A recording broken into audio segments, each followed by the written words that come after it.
Back to Shamans. I covered M+, let's cover raid now. So I will go through same things, we'll go through stats, a little bit of gear, talents, what to click or rotation priority, how we want to call it, then when to use cooldowns, or rather how to use cooldowns, and a little bit damage. So let's start. First thing first, always stats. In the raid, you are blasting critical, full critical, then Versa. So full crit Versa, more crit than Versa, like more priority. Don't need to be more when you have base gear. And then is haste. The rest you don't need to use. I don't need to use. The rest stats you should be haste instead of mastery if it cannot be crit or versatility. And you should avoid mastery almost always. Mastery for shaman is bad as healer everywhere. It's not useful in dungeons, it's not useful for raid. It's usually not useful to just have it on healing. It's quite funny, but it is what it is. Some healers, most healers have useful mastery. On shaman, you are not even taking mastery for healing, so just don't take mastery. Maybe they should change it or do something with it. It's useless. So no mastery. Why is critical so important in raid? It's critical in overall make healer to heal more with less mana, because you know critical is double and it's costing the same mana cost. If you crit, you have double healing, same mana cost. But with shaman, it's twice as important because you have this resurgence talent and it's returning your mana when you do critical strike with specific heals. Obviously chain heal is a little bit less because it's hitting multiple target and stuff like that, but not we are even casting better heals with less mana spent than haste, because haste is casting more heals, but there are no critical hitting, so your mana is just disappearing. Critical is even recharging your mana because you are shaman and you are getting your mana back. So be really careful about that. Pump the critical to get mana back, to heal more difficult encounters, I said, because shamans have really mana problem in raid if you're not paying attention to that. If you want to be good in raid and in dungeons too, you can have a little bit of haste. And I mean, haste is not so bad because when you pop cooldowns with more haste, you can squeeze more heals into your cooldowns, so that's something. So it's definitely helping. But this is not something that you help you on high-end content because, you know, out of mana. If you are going at heroics and you want to be, I will steal healing from everybody, a little bit more haste will be definitely helpful. If you want to be like dungeons and raids with the same gear, just get to like critical and haste, same stats, and like 5000 plus versatility, and then the rest to critical and haste as you like. But really, critical is for mana sustain and it's much better, and haste is generally much better in dungeons because you have time for doing more damage and you have time to drink almost everywhere, so you can just spend your mana to heal more healing during that time, but your mana is gone. But it's dungeon, so encounter ended after 2 minutes, 1.5 minutes, even shorter, and you can just drink. Or you can, I'm just changing like one ring. This is almost 1000 critical strike. In dungeons I'm changing it for ring that is almost 1000 haste. So even that change is huge. Otherwise I have 5200 critical, little bit lacking on Versa, but yeah, the rest is versatility. Usually using versatility potion too. And mastery, a little bit too high. What I should have, bag is taking me down, and Onyx shoes. I cannot choose to not have mastery there because it's embellishment. And haste was left, is in the haste. So ideally I would want more versatility, but ring is taking down the Onyx Annulet because it doesn't have stats. They have these special gems there. And don't have even socket. Oh, they have socket, but the special one. But yeah, so to just sum it up, pump the critical and Versa, more critical, more priority, but both of them are high priority. Haste was left if you cannot choose critical or versatility, and you never want mastery in any piece of gear. if you need to help, is alright, as in my shoes, because it's special, it's unique embellishment items, so you cannot choose stats there, so it's always Versa Mastery, so nothing I can do there. And you want to avoid, just about gear a little bit, you want to avoid legs, because that's the set piece with the most mastery. The hands are critical Versa, that's amazing. Haze Versa, more Versa, it's amazing even for raid, also for dungeons, it's Haze Versa best. This critical Haze is still better into raid because it's also critical and it's not mastery, so definitely also same thing. This is just beast stats to the raid, so just avoid the legs if you can. Obviously, if you can choose. If you cannot, just wear 4 piece. Beast trinkets I already have. One is normal and stuff like that. Obviously, one higher item level of that, but definitely Rashog is absolutely the best. And Screaming by Dragon Scale is with him. And another, there's third good one, and is obviously from Echo of Neltarion. And it's Neltarion's Call to Dominance. Obviously, our trinkets are getting damagers, so not for me, not for me. Ooh, Mythic one, 457. That would be a lovely trinket. I hope we will kill it today. Alright. Last piece from the gear. If you don't have Gigachat huge rings, sockets, and item level 447 or more, I don't know if you can more on a ring, then the best one, I'm missing my stone here, is Delging Water Stone, Wellspring Stone, and I have the other stone in other ring because I'm wearing these 2 dungeons, didn't swap it yet, and excluding Steam Stone. So these 3 healing stones you should have together. So this one I am just moving to put it here with the rest of it. That's just full heal stones, the best combination you can have in raid. Or you can also wear this one, like the mix I am wearing to dungeons. But you want to single target stone, Freezing Ice Stone, instead of AoE, because usually raid is single target. So you are doing damage from healing and you are doing healing from damage. Just lovely combination. Okay, let's check the talents. From the talents, the left 3, not many choice. Right here, a little bit more choices. I will link talents under the video so you can just import them. Here from the ref 3, you can choose what both you want, or you can search sacrifice. This is like, I would say, like easy default mode. Then when you're pushing a little bit higher content, you just need to sacrifice maybe even duration of cooldowns. People are often sacrificing this piece, just defenses. And they're pumping in the movement speed so they can jump higher. Just more mobility. This is more speed for the Walfej, this is jump, and when you need to play some mechanics, go somewhere, just jumping around. It's much better. Even like Magmorax boss on Mythic, the knockback is so often you will need to jump to get back, or gating for Varrock, but you cannot use Varrock gate for every single jump because it's 2-minute cooldown. So having 30 seconds to jump, much profit. Even when you need to soak something, you need to get faster. Anything goes. When you need to move faster, this is absolutely huge thing. Also, 10% movement in the wolf is not bad thing to have. From the right tree, also this I choose like some like basic easy mode when you are focusing on healing.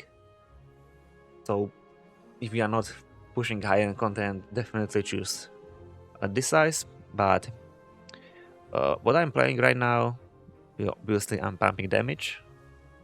There's talent I need to use in this tree, so I choose to increase health by 5%. It's not really very useful in raid, but it definitely can save some people and short. But then if you don't like this special ability when you are just blasting your mana tide and you are healing with chains that is 50% faster cast and 50% less mana cost, you can just choose it. Oh, let's do it, Becky. You can do this thing. If you really don't like this cooldown, just put Riptide here, because it's helping for your 2-piece and your 4-piece. So it's definitely longer Riptides are having. Okay, if you want to try hard a lot, sorry, I clicked the wrong one. You need more damage. You need to have something here, so I just 5% increase health. That can save some people. Mana totem will be only for mana. Will change these points. Well, pay here because you use one more there. And Airwall Totem is big thing. It's healing a lot. It's shielding a lot. So if you are healing, this is counting for lots of health per second. But if you are pushing and progressing high end, Ancestral Protection Totem is just better. Because you should have enough heal to cover everything. Maybe in Rashok or Magmorax, you need to really heal a lot. Can be, but in Magmorax is still better. Yeah, in Earth Totem is much better in Magmorax because there's always AoE taking damage. So when you place the totem, almost even after first shout, you just use 100% of that. That is more than 500,000 damage protected every 54 seconds. So in Magmorax is definitely huge. But on some bosses, people need to play mechanics, and they are in danger. Mainly, definitely on like Echo Neltario that we are progressing right now. There's a lot of people running and double soaking, and they need defense because even single soak is so huge damage you are getting, and getting double is absolutely huge damage. So when you can save some people for free, it's just worth it. Maybe even twice in fight is 5-minute cooldowns, but it's also increasing 10% of health. So definitely when it's some huge AoE damage and some people are lower health, you just place it, and very often that people with lower health will die because the AoE damage that is coming is so huge that will save some people. So definitely go for Ancestral Protection Totem. If you want more healing and more stealing healing from others, this is definitely a better option. And this is like trophy option. It's not increasing your healing, but it's increasing your raid survival. It's hard to say. So definitely this right tree, and it's better. You are losing a little bit healing here, but you need to pump damage. Because some fights are really tough to just finish it on enrage timer. So this is few million, like you do 2 millions, something like that, because you're always placing rain for healing. So this is like 2 million healing. Yeah, this right tree, I reset it, so do not have left. So I will have under the video 2 variants. First one is like the chill one, everything to healing, and just chill rate and heal everything. And second is like you are sacrificing some healings, but you should have enough healings because you are good players progressing Mythic. Good players. What? And you are worrying about do we have enough damage and will everybody survive huge explosion and stuff like that. So then healing is not so important because you should have enough healing as you have. So that's from the talents. Let's talk about abilities, priority rotation, whatever you call it. Because rotation is for damage that we have priorities, right? As healers. Don't forget your water shield. It's water shield, yeah. You should have it up. So, first one, air shield. Keep it. 2 targets, 1 target always need to be you. It's not like Life Bloom on Druid, you can choose 2 random targets, 1 target need to be always you. You cannot use second shield somebody else. It needs to be you. Other shield on tank, usually, but if you have like 2 decays, it's not like it won't heal a lot on decay, because it will still heal, and it usually won't be overheal, so it's good numbers, but that damage is, that healing is useless because that kind of tank will just heal it itself, so it's just waste. So in that case, you can just put it on some other tank. On some encounter like Rashok, I was not even putting shields on the tanks because that was alright. Like the AoE healing that they're getting, that was enough. Only thing they could die there, that was if they failed taunt on tank ability. That was instant kill, that was like, I don't know, 100 millions or kill, something like that. You cannot heal that. So on Rashok is healing heavy fight, so I put it on some healer, I think, some more squishy. Or just somebody who don't have that much defensives, or like healing abilities, because like Shadow Priest is healing himself just by damage and classes like that. But Lizard Evoker is not healing himself if don't have some huge leech. There's nothing in talents for that. Even a priestess, they have not even their ability are healing themselves. They even have legion talents and stuff like that. So just think some squishy damage there, or whatever. Maybe just some worse player because it's still 6% defensive. You just use some worse player that are usually dying on the fight and just give that shields to him, so he's usually a little bit higher health and 6% more protection, so he probably survives some things he's dying to. Always keep it 100% uptime. It's mana effective, it's healing a lot, and it's 6% defensive. It's always nice to have it. Don't refresh duration or stacks when you have your cooldowns. You need to cast your heals in cooldowns, so just between that, try to have 100%. Don't need to be 100% if you just blasting cooldowns, just wait. Just finish your cooldowns with chain seals, stuff like that. After your cooldowns, just refresh the shields. You will hear a lot. This is dungeon? Yeah, this is just dungeon. 8 millions, just from the shields. Then we go the Riptide.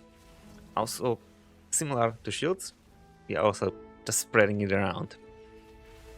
Even when there is no damage in raid, but it's coming soon, just don't keep 2 stacks. Just place 1 stack. It's really cheap. Costing just 4000 mana. Does definitely count as a really cheap ability. And he's giving stacks of everything. So Riptide is absolutely, well, everything is going about Riptide and the Shaman. Lots of important stuff over Riptide. First one is healing. Wow. What a revelation. Second one is giving you tidal waves buffs. For that tidal waves dying, 20% less cast time or 30% healing surge. We don't care about healing surge in raid, so this is cast time increase, and usually we are obviously spending for chain heals. So we are getting 2 stacks. Another thing what we are getting is here. Oh, that's our living. That's stacks on Archon. That means every Riptide on anybody in the raid is increasing our healing by 1%.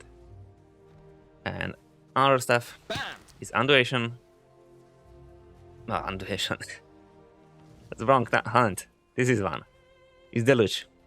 That's increasing your chain heals by 20% if somebody's standing in healing range or Riptide.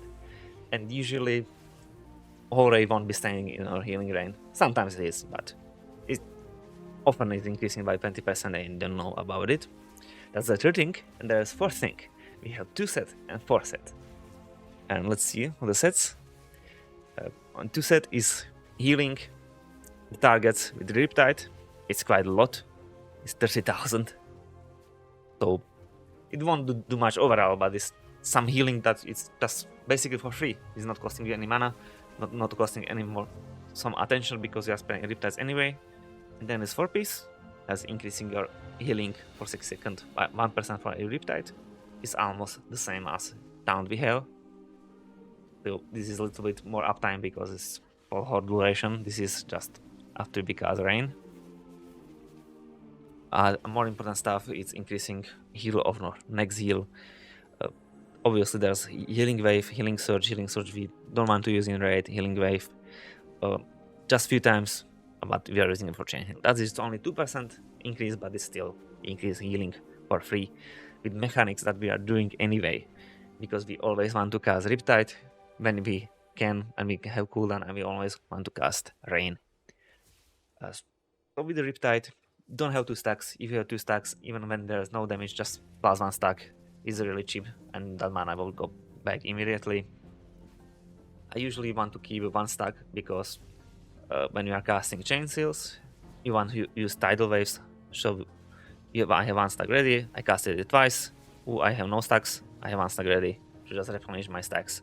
Obviously, it's regenerating much faster as I am talking, but that's how we should have, like the other stack I'm keeping when I need to really restack that bonus. But you don't have 2 stacks have ready.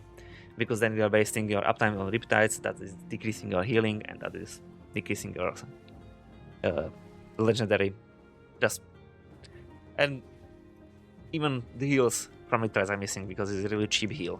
4000 mana is almost nothing on an ability that is by default is in numbers, is healing more than 40,000. Now we have Earth Shields applied, now we have Riptides applied, then we are casting Healing Rain. Healing Ray we should always cast on cooldown because Healing Ray duration is 10 seconds and his cooldown is 10 seconds. So when it's ready on cooldown, the previous one is disappearing. So it's not like Forest from Druid that you can replace after a few seconds. Nah, you can Healing Rate just every 10 seconds and its duration is 10 seconds. So always cast when you have ready. It's really important to have it down because it's cheap heal to the rate, really effective. It's not costing much mana. It's 11,000, yeah, but it's healing 6 allies for 25,000, so it's definitely not expensive heal for that. So it's nice our healing rate, just picking up lowest health targets.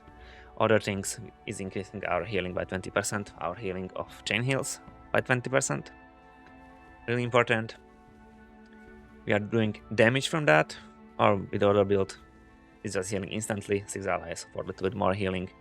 That's another 30,000 free healings. Free heal. And we have new set bonuses that are obviously doing what? Are working with our rain. So I've already not with the Riptide, but when you place rain, your Riptide get heals from 2 set, and from 4 set your next heal is increased, and for 6 seconds you have a little bit increase your healing from everything. So that's another reason we are always casting Healing Rain on the cooldown. It's mana effective heal, it's nice heal, it's popping our buffs on the targets. It's not really buff on target, but we're healing 20% more, and it's popping our new set bonuses. Last note on Healing Rain, don't use it when you are blasting your cooldowns. You should prepare your Healing Rain before you start clicking your cooldowns, because when you click Ancestral Guidance Ascendance, you want to squeeze as many chain heals as possible. So Healing Rain is also nice healing, but cast time is quite long. Here 1.8 seconds is for me. It's definitely something you don't want to waste 2 seconds when your cooldown Ancestral Guidance is like 10 seconds. No, it's not like 10 seconds, exactly 10 seconds. So 2-second cast on Rain is not really effective when that spell is even healing over 10 seconds, not instantly. So prepare it before the cooldown, don't cast it during cooldowns. Next one we have Primordial Wave. It's just extra application of our Riptide. So use it same as the Riptides. If you need to place more Riptides, extra heal, you are lacking stacks, but stacks or tidal waves, but you don't have an original Riptide ready, just use that one. It's not really long cooldown, but it's one extra thing. Obviously, when you use Primordial Wave, your next healing wave will heal every single target that have Riptide applied. It's healing 60% of what we healed. Our set bonuses are increasing our healing wave by a lot, 10% per stack. So we can have you can manage 6 stacks with Riptide when you use even Primordial Wave and you use talents. We're using talent even 3 seconds. It's no problem to have 6 stacks of Riptides up. You cast Primordial Wave before the healing wave, so that buff is twice 2 seconds. How long it is? It's not showing. Let me see. It's 15 seconds. So spread Riptides. Oh, you are spreading Riptides anyway. Cast Primordial Wave, then you cast Healing Wave. Healing Rain. From Healing Rain you get 4-piece set bonus. That is 10% per every stack. That's 60% healing increase. And then you follow with the Healing Wave. That will be 60% increased by your set bonus, 4-piece, 6 stacks, and you are getting 60%, another 60% of that heal spread to targets on Riptide. A really nice combo. It's not recommended to do that in cooldowns, but because usually chain will heal a little bit more, but you can do that. it's a nice burst of heal, and usually your cooldowns are taking over heals, so why not? Depends how many Riptides you have. So I don't recommend it in cooldowns because it's something more you need to watch. Or it's worth it to do in cooldowns how many Riptides I have on targets, or I need some Vigor that is counting Riptides and things like that. So just don't time it in cooldowns, just use it somewhere else. Also, Healing Wave is kind of long time cast, so it is what it is. It's a little bit extra heal you can pump. It's not something huge. Okay, let's get to our big boy, and that's Chain Heal. That's absolutely our healing in raid is about Chain Heal. That's all we are using basically. It's all we are using. Everything else is just support for Chain Heal. That's, I don't know, 35% of our healing in raid, and every other ability is just big jump. Then it's something else and something else. So how to use Chain Heals? Obviously in raid we are not eating Riptides, so no privacy there. We should always cast it on target that has lower health or lowest, because the first target is healing more. If we have our high tide up, every single target is getting same heal, so then you don't need to focus lowest target, but still you want somebody who go not full health, because obviously first target, you are choosing first target, and then other targets are chosen by the game, and it's always the targets with the lowest health that can Chain Heal reach. So just first one you need to choose correctly. It's increased by deluge, so people standing in a raid, people that have Riptides, but you are playing Riptides already, so no big deal there. When you are casting chains, you want to have tidal waves up, so when after 2 casts, just reapply it obviously on some other target, so we have as much Riptides as you can, on as many targets as you can. And the other stuff, it's our Tidebringer, our new shiny talent from 10.0.7, and is increasing our jump distance by 100%. That is absolutely huge, and decreasing cast time. You should check by some Igara. I have it here, shiny little icon that's saying me how many stacks I have. And if you can time it for the buff, and you're obviously not in cooldowns, so you are not in rush, you want to wait for the buff up to just avoid overhealing some targets that have full health but is not in range on other characters. It's not so important in raid and in dungeons, but it's still the same. If you need to heal, you need to heal. But if it's possible, I need to cast Chain Heal and Healing Wave and Shield, but I don't have Timebringer up, or I don't have Riptide to get tidal stacks, choose like, I will do Earth Shield first, then I will cast Heal, then I get the Riptide back, I can get 2 stacks, and I got Timebringer stacks. So it's not really stop healing because you don't have these stacks. If you need to cast chains, you will just cast the chains dry. It will take a long time. It's 2 seconds, 2.3 seconds, and it's much longer. But if you need to, just cast it. But think about it, you can do something else that you will do anyway after you cast that chain.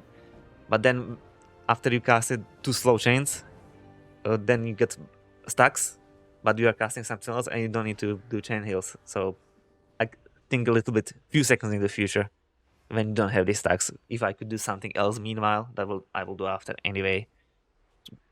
But definitely not in cooldowns. I will talk about how to squeeze chains in the cooldowns in a moment. And we have some last spell we want to use. Even 2 in this category. That's the Healing Wave or Healing Surge. Healing Surge we should avoid in raid because it's costing so much mana. But if it's question of life or death, let's do that. Healing Surge. If that will save some life, that people then won't die, you won't waste combat resolve, maybe you don't even have, it's definitely worth to just burn your mana a bit to just keep that person alive. You want to avoid, and if you need a little single target heal, just use Healing Wave. Just casting a little bit longer, but it's much more mana effective. But overall, we should be like 3 casts per pool, the max, because you shouldn't have more problems than few casts on a single target. Usually, when some people is dying more, there is more of them, just one person. So chain heal, that's what we are doing. But obviously we are casting healing waves a little bit more often, because then after we use Primordial Wave, we are following with healing waves. So let's sum up this whole healing abilities. We are spreading shields, but don't use them cooldowns, should be ready. We are spreading Riptides, but don't use them on cooldowns. Don't keep 2 stacks. Spend it sooner than you reach 2 stacks, and it's nice to keep 1 stack. Then we have a Healing Rain, casting on cooldown always, but not in other cooldowns like Ascendance or Ancestral Guidance. Then we have our Primordial Wave, that's some extra Riptide. You can also put this priority of Primordial Wave a little bit higher. It's your preferences.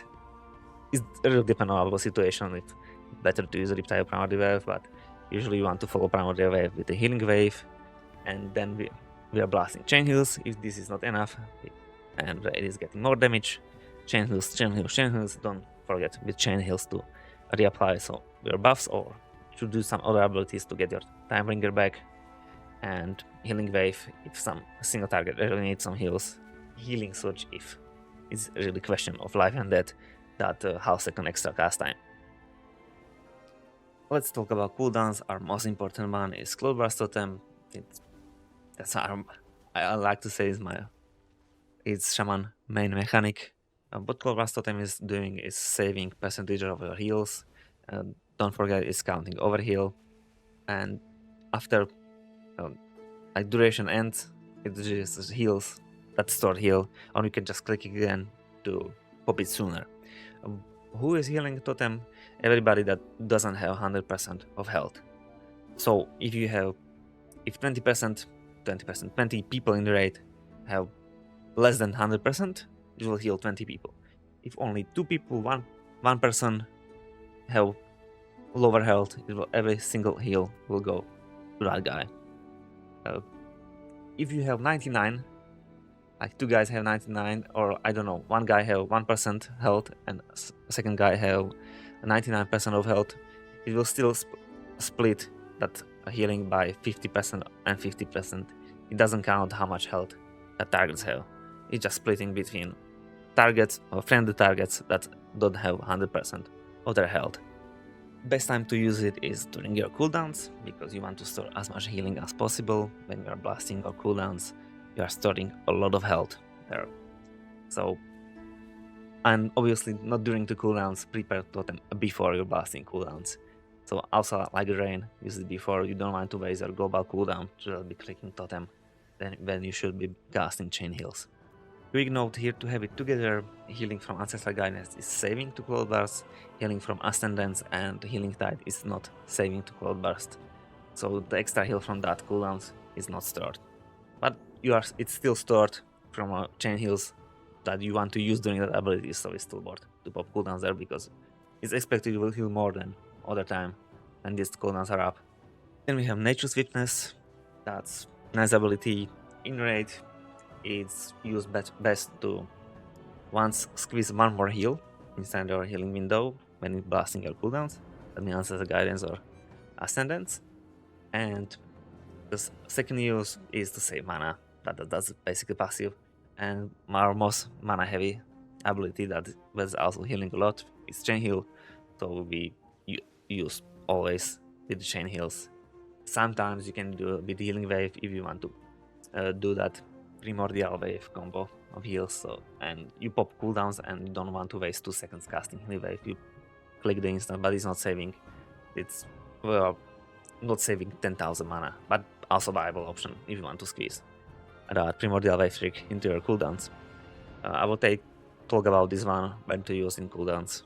In the cooldowns, the next one, Ancestral Guidance, 10 seconds.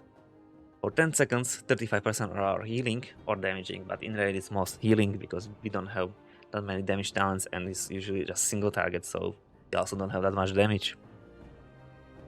So when you pop it, you want to use as many cooldowns, as many heals should be casted in that 10 seconds window. What we should do in Ancestral Guidance. Riptides should be spread, but you should always spread your Riptides. It doesn't matter if cooldown is coming or not. Then Healing Rain should be on placed just before the cooldown, and Cold Blast Totem to cast Cold Blast Totem, Hymn Grade, then you cast click the cooldown, so in that case Ancestral Guidance. Also have prepared, obviously, Tidal Waves. And then you cast Chain Heal and Chain Heal twice. You will consume Tidal Waves, you will consume Tidebringer, not Tidebringer. Sorry, English. You will use 2 casts, then you cast Riptide or Nature's Swiftness. Doesn't matter in which order, because heal from Nature's Swiftness is not taking stacks of Tidal Waves. So it doesn't matter if first one is Nature's Swiftness or the Riptide, but is it instant? No. It's not taking global, but you cannot cast it during spell. So just cast Riptide and click Natural Swiftness, it won't take you the global cooldown. And then you cast Chain Heal. That one is instant because we don't have Timebringer, and it won't even eat your stacks of Tidal Waves. So, but we don't want to cast it when we have Tidebringer up, because we wasted 1 stack on... Not really wasted, because increased our jump distance by 100%, but we lost 50% cast time reduction, and that's really nice. So 2 stacks of Tidebringer, 2 stacks of Tidal Waves after Riptide. You place the Cloudburst, you cast the Rain, then you are clicking Ancestral Guidance. And let's do that. We have Riptide, we have Riptide, we have Riptide, we have Cloudburst. We're casting Rain, I'm casting Cooldown, one chain, second chain, Riptide. That will be instant cast, but I didn't have. And then we have double casts. And that's usually what you can squeeze. I had a little bit of time left because I didn't cast 1 extra Chain Heal. That's 1 global cooldown when you cast with the instant, but Nature's Swiftness was on cooldown. So that's what you should squeeze. 5 chains. If you have more haste, obviously you can squeeze more. Then you have time for another Riptide and cast the Chain Heal. Maybe if you don't have that much time, you can just cast the chain without Riptide, but it's still 20% cast reaction. If you have time for 6th chain, just do it without Riptide. And if you have time for 6th and 7th, do second Riptide during cooldown. But you need to have really a lot of haste in raid, and you shouldn't have that many haste in raid. When you have that many haste in raid, you've probably not been maxing, so you don't even care. I don't even know if I said it here, but Ancestral Guidance healing is storing in Cold Blast Totem. So again, we are using before, and then we just blast it again. Also, the other thing I forgot to say it, when we are using Cold Blast Totem during cooldowns, it's charged with the heals, and we are using cooldowns when there's heavy raid damage. But usually after heavy raid damage, it's some, I don't know, 10 seconds window when there's no raid damage, so for healers to just stabilize their raid everybody, to bring everybody to 100% health and stuff like that. And when it's done raid damage and you have charged totem, I don't know, 1 million healing, you don't want to waste it, because that heal, it will heal anyway, it's not costing you more mana, nothing. Maybe 1 global, and so you want to use that totem a little bit sooner than its duration of that totem. Just don't like it, don't let it dig out, because of that you don't want to use in a raid that is 100% health. Just use it sooner, so other healers don't need to cast another heal, or you don't cast another 2 chains when you have your totem charge. Just blast the totem to not get that overheals. It's usually when you have more percentage of overhealing your totem, you are not timing it quite right, because totem is splitting heals quite nicely, so it should always heal without problems. You should have overheal like perfect, like 15% is amazing. Only 50%. Because if you have Cold Blast overheal 30, 40, 14 more, you are doing something bad with the Cold Blast.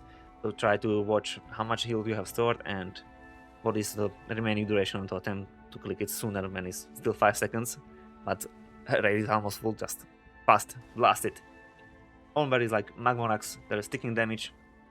Then you have damage, pause, pause, damage, pause, pause. Usually between that 2 seconds between damages, your raid will go back to the top. And you have full totem. Oh, I don't know, full. 1.5 million. You wait for the damage and press it immediately after the damage. Everybody will got nice top up. You will still healing from others, maybe. or maybe you save some mana from you and others because you don't cast that another extra chain heal, stuff like that. So be careful with the Cloudburst Totem, how much heal you have stores and how much duration. I really recommend some Vigavra for that. I have it in guide. So just check it there to import string. Or just Google. Get the Vigavra for the Cloudburst Totem. You really want to see duration and how much heal you have stored. So that became our Ancestral Guidance. Then we have Ascendance is similar to Ancestral Guidance. But big difference is Ancestral Guidance is healing 3 targets by a lot. Ancestral Guidance is healing less. Is less healing per 1 target, but is more healing. His healing is spreading to everybody. So if there's 15 people in raid, every single person will get the same heal. If there's 40 people in raid, every single person will get the same heal. It's just same split to everybody. Is not caring about 100% of health. So like Cloudburst Totem.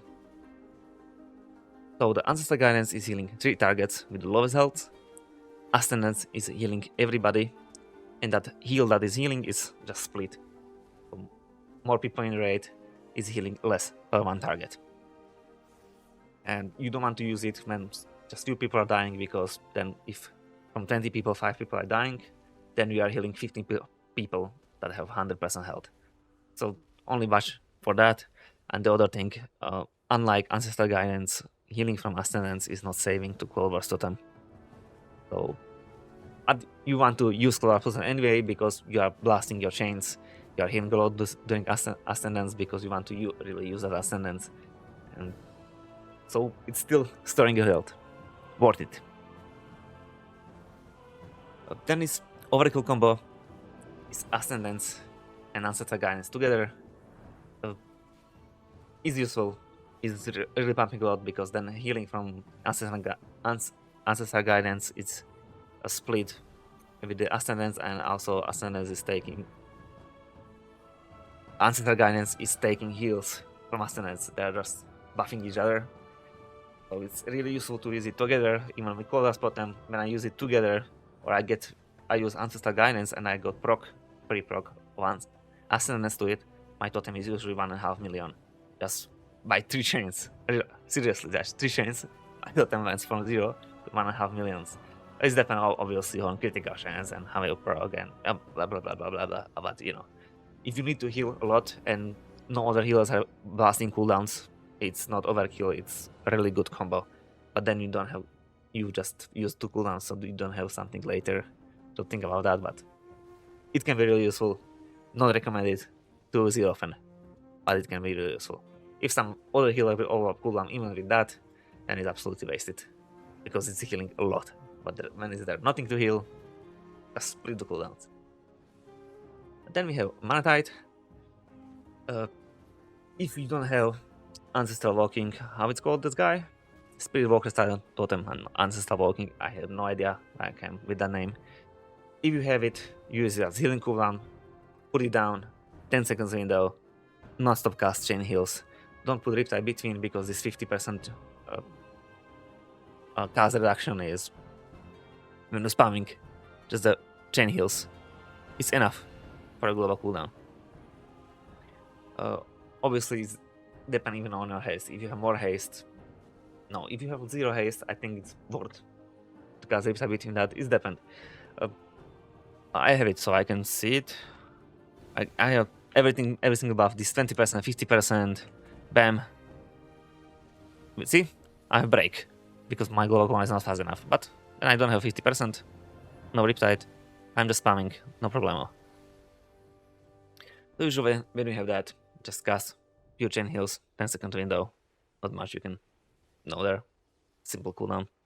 Click it, blast chain heals. If you don't have this cast time reduction and mana cost reduction, you're not playing that one, just use it when you have 90% mana. The first time you hit 90%, just use it so you don't waste just this cooldown, then you are using on cooldown. So every single healer have as much mana gain as possible. And then we have Healing Time Totem. That's absolutely nothing to explain. You need to heal raid, 5 damage. You click the totem, it's healing everybody the same amount. So every single player is getting damage, click the totem, and we don't care because it's healing and we can do anything else. We don't need to cast some other heals like Ancestral Guidance or Ascendance. So click it, forget it, it's healing. Then we have Spiraling Totem. It's not healing, it's splitting health. But it's still healer's cooldown because it's defensive, 10% defensive for everybody in the totem. So that's the defensive part. Then it's very good when some other people are getting more damage than others. Like they have standing in, they're soaking something, they have some dots on them, something like that, and there is big ride by damage, and you need to heal AoE anyway. Then you put it, you save that people because they can die, and you can still focus on AoE and not focusing on 3 people dying from some huge dot. And by it's really, I'd say it's official, it's defensive cooldown because it's not healing, but it's really good for healing. Why? Because most healers are healing better when it's AoE, not single target, 2 targets, few targets. It's much better, and when you're using raid cooldowns, for example, Ascendance or Healing Tide, you are healing everybody. So it's much better for you. You put, even if you don't have in plan with the raid, okay, this is 2 minutes 30, I am putting on this ability, I'm putting Spiraling down because we don't have much healing cooldown, something like that. But just use it with your Ascendance or use it with your Healing Tide. Why? Because when people will stand there, everybody will have like 90% of health instead of few people have 50%, and you put Healing Tide on Ascendance, you are healing everybody anyway. So this is ideal for you to increase healing of that cooldown on anyone blasting Tranquility, blasting Divine Hymn, or any of these cooldowns that healers have. It's much better when it's healing everybody because it's healing everybody anyway. So when you combine it with Spiraling, is because you're not overhealing. When you're healing everybody anyway, it's better when you can heal everybody anyway. That's the best use for the link. And the last thing about every single healer's build doing damage. We should do damage. Because boss energies and stuff like that, healers can easily do a few millions of damage, and that will just really help, right, with anything. If this not taking much time from us, and it's really not taking much time from us as the shamans. Too bad the shamans, they're not doing as much damage as other healers, like I know paladins that are using damage wings and they're always smacking boss because more damage they do, the more healing they do. Same as the disco pace, but disco pace is just to play holy, so shut up, Walfej. So with the damage as the shaman, we are all applying flame shock.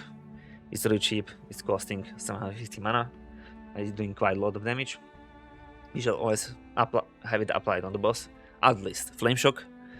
Then you're pushing a little bit Mythic, you should have acid rain instead of extra heal one. Extra damage that will do like 2 millions per fight is nice free damage because you are blasting healing anyway.